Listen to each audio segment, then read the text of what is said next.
السلام علیکم ورحمۃ اللہ وبرکاتہ۔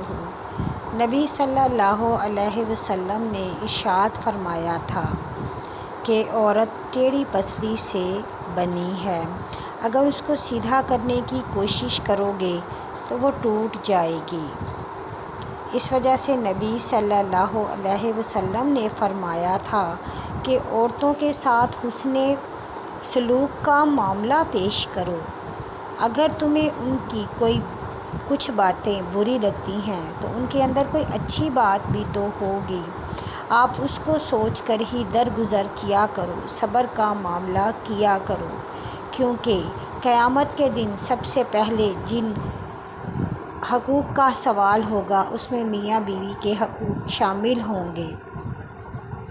اور نبی پاک صلی اللہ علیہ وسلم نے مردوں کے لیے حکم دیا تھا کہ عورتوں کے ساتھ نرمی برتو، کیونکہ عورتیں تمہاری رعایا ہیں، وہ اپنا گھر بار چھوڑ کر آتی ہیں، اور سب سے زیادہ دین میں عزت صرف عورتوں کو ملی ہے۔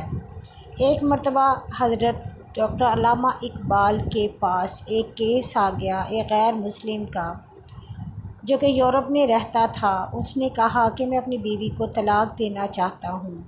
تو علامہ اقبال نے کہا کہ تم اپنی بیوی کے ساتھ اتنے عرصے سے رہ رہے ہو تو تم اس کی اچھی باتوں کو دیکھو، تم اس کو طلاق نہ دو، لیکن وہ بضد رہا کہ میں اس کے ساتھ نہیں رہ سکتا۔ تو جس دن طلاق کا فیصلہ ہونا تھا اس سے ایک رات پہلے وہ شخص علامہ اقبال کے پاس آیا اور کہنے لگا کہ میں اپنا طلاق کا کیس واپس لیتا ہوں۔ اس نے کہا کہ ایسا کیا معاملہ ہو گیا ہے؟ تو اس شخص نے کہا کہ میں نے رات کو مسلمانوں کے نبی صلی اللہ علیہ وسلم کی ایک حدیث مبارک پڑھ لی کہ جس میں یہ لکھا تھا کہ عورت کو اس وجہ سے مت تنگ کرو کہ اس میں سے تمہیں کوئی باتیں بری لگتی ہیں۔ ہو سکتا ہے کہ جو باتیں تمہیں بری لگ رہی ہیں اسی میں تمہارے لیے بھلائی ہو، اور اس میں اگر برائیاں ہیں تو کوئی بھلائی بھی ہو سکتی ہے۔ تو پھر میں نے جب اس کو سوچ کر اپنی بیوی کے بارے میں سوچا تو مجھے پتہ چلا، مجھے خیال آیا، مجھے احساس ہوا کہ یورپ میں جہاں میں رہتا ہوں اتنے عرصے سے، وہاں پر نوجوانوں کی آپس میں اختلاط اور دوستوں میں دوستی رکھنا یا ملنا ملانا کوئی بھی گناہ نہیں سمجھا جاتا، مگر میری بیوی کا میرے سوا کوئی اور دوست نہیں ہے۔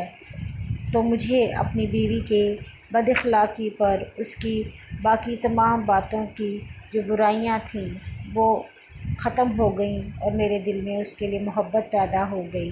تو علامہ اقبال نے کہا کہ میں تمہارا کیس واپس نہیں لوں گا۔ اس آدمی نے پوچھا کہ کیوں؟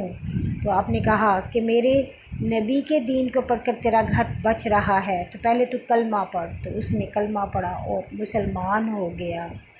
سبحان اللہ۔